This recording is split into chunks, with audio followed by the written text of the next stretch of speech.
उन्हीं की वजह से जो छोटा मोटा कोई नरमा खिड़ा है उसकी भी चुराई नहीं हो सकती। आज ना तो किसान उसको दबा सकता, अगर उसकी चुराई करवाए तो फिर लोग झाड़ी पे लाने पड़ते हैं। 500 500 700 रुपया दिन का देना पड़ता है। उसमें से अगर निकाल के कोई लाता है 500 700 रुपये देने के बाद, तो 500 700 रुपये निकाल के देगा, उससे ज्यादा का निकाल नहीं सकता। इसके बहुत किसान परेशान है। सरकार को तुरंत जो है स्पेशल गिरदावरी के तहत किसान को मुआवजा देना चाहिए। कम से कम जो उसकी लागत है उसको जरूर दे, ताकि आगे वो गेहूं की बिजाई कर सके। उसके साथ साथ गंगर से जो है इस इलाके को विशेष रूप से जो है इलाहाबाद को पानी मिलता है, वो पानी रोक रखे, उसकी वजह से भी किसान की सरसों की बिजाई नहीं हो रही, वो भी एक बड़ी समस्या है। मैं मुख्यमंत्री को लिखूंगा इसके बारे में कि वो तुरंत इस पर संज्ञान ले, तुरंत इसके ऊपर अधिकारियों की ड्यूटी लगाए, ताकि किसान को उसकी फसल के आगे आने वाली बिजाई में उसको परेशानी का सामना ना करना पड़े। उम्मीद तो नहीं करते अभी सरकार से, क्योंकि 2020 का मुआवजा भी अब तक नहीं मिला।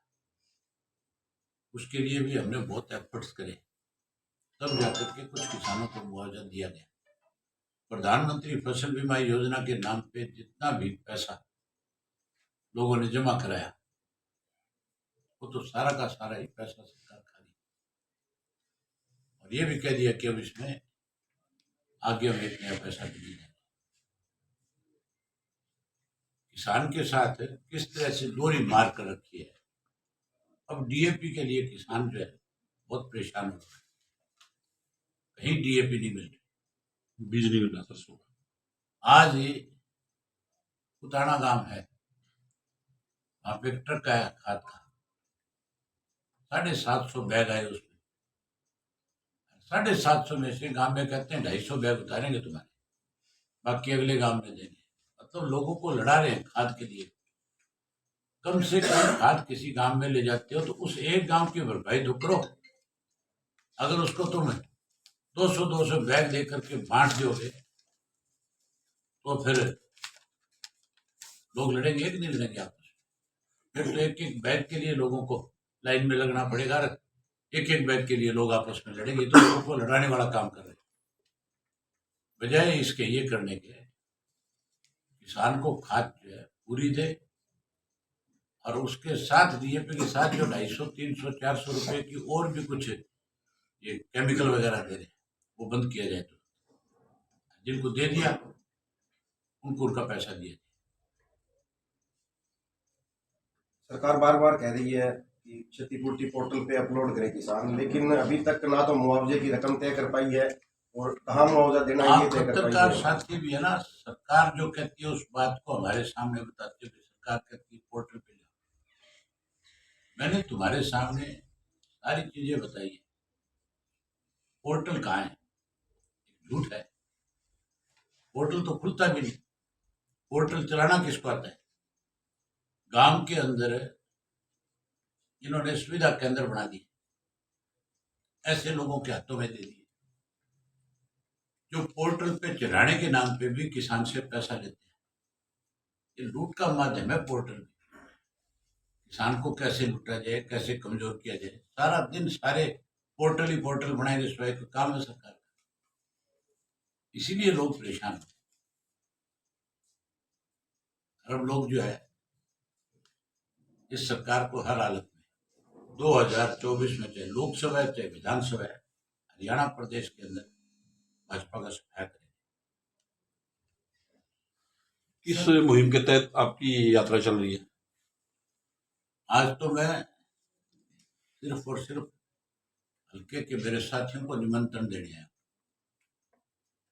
मैंने अपने ग्रैंडसन का 4 तारीख को फंक्शन रखा है, उसका लंच है, तो उसके लिए सब साथियों को निमंत्रण देने आया। विशेष रूप से मेरे हल्के में मेरी जिम्मेवारी बनती थी कि मैं सब आकर के इनको निमंत्रण दूं। 5 को मैंने पूरे प्रदेश के लोगों का जो है फिर लंच रखा है। और मान के चलो 4 तारीख का जो निमंत्रण है उसमें 40,000 शिवपुर लोग आएंगे और 5 को तो 1 लाख से ज्यादा लोग हरियाणा भर से हमारी पार्टी से जुड़े हुए और वैसे भी सामाजिक फंक्शन है उसमें ज्यादा से ज्यादा लोग पहुंचे। कहाँ रखा है ये? तेजाखेड़ा फार्म। यात्रा का दूसरा फेज आपने शुरू भोजन किया का है। निमंत्रण तो घर पे हुआ करता है, होटल और मैरिज पैलेस में वो लोग दिया करते हैं जिनके लोगों की संख्या कम होती है। हमारा तो प्रदेश के लोगों के साथ बहुत बड़ा रिश्ता है, यहाँ राजनीतिक रिश्ते और सामाजिक रिश्ते बहुत है हमारे। हम पिछले 3 पीढ़ियों से 4 पीढ़ियों से हर किसी अपने साथी के दुख सुख में भी शामिल हुए और खुशी में भी शामिल। पड़ोसी राज्य वहाँ पे चुनाव है नेक्स्ट मंथ में, तो आप किस पार्टी के प्रचार के लिए जाएंगे, किन उम्मीदवारों के प्रचार में जाएंगे? आगरा में बलवान पूनिया की मदद करूंगा और मैंने आज जहाँ सबको निमंत्रण दिया वहां सब साथियों की ड्यूटी भी लगाई कि सारे के सारे जिन जिनकी भी रिश्तेदारी है या जिनका कोई भाईचारा है, जिनका सामाजिक राजनीतिक रिश्ता है, वो सारे अभी से संपर्क करें और बलवान जी की ज्यादा से ज्यादा मदद करें। नौर की ड्यूटी हो गई। अभी नौर के अंदर तो अजय सिंह जाएगा, किसकी मदद करेगा उससे पूछो जाकर, दुष्यंत से पूछना वो किसकी करेगा। यहाँ तो भाजपा के साथ गठबंधन है, वहां क्या करेंगे वहां देखना। मेरे से क्या पूछना चाहते हो नौर में किसकी मदद करूंगा? ये वो अभिषेक की करूंगा। हाँ, तू जो पूछना चाहता है मैं ही बता देता हूँ, अभिषेक की उसी की करूंगा हराम। रिश्तेदार। कुछ रिश्ते निभाए जाते हैं, सारी चीजों में राजनीति नहीं हुआ करती। मेरी पार्टी चुनाव लड़ रही थी तो मैं जरूर अपनी पार्टी के उम्मीदवार की मदद करता, हनुमान या कोई नॉन कांग्रेसी लड़ता होता। यहाँ नॉन कांग्रेसी है, ना मैं भाजपा की मदद कर रहा हूँ ना कांग्रेस की। हनुमान की भी, हनुमान चौधरी जो आगे देखें समय की बात है। हरियाणा में बसपा के साथ दोबारा गठबंधन की चर्चा चल रही है। कांग्रेस से एक बड़ा वोट बैंक जो है वो इनेलो में आने की संभावना है। बड़ा वोट बैंक आने की संभावना नहीं, 2024 की सरकार इंडियन नेशनल लोकल पार्टी बनाएगी। ये जो कांग्रेस वाले जो है अगर इनको सरकार की उम्मीद होती तो फिर डिप्टी चीफ मिनिस्टर के पद नहीं बांटते, इनका दिवालिया पिट गया। इसलिए जिस जाति के लोगों का सम्मेलन करते हैं, जिस जाति के लोगों से मिलते हैं, उनसे जाकर कहते हैं तुम्हारा डिप्टी चीफ मिनिस्टर बनाएंगे। मैं किसको डिप्टी चीफ मिनिस्टर बनाऊंगा उसकी घोषणा जब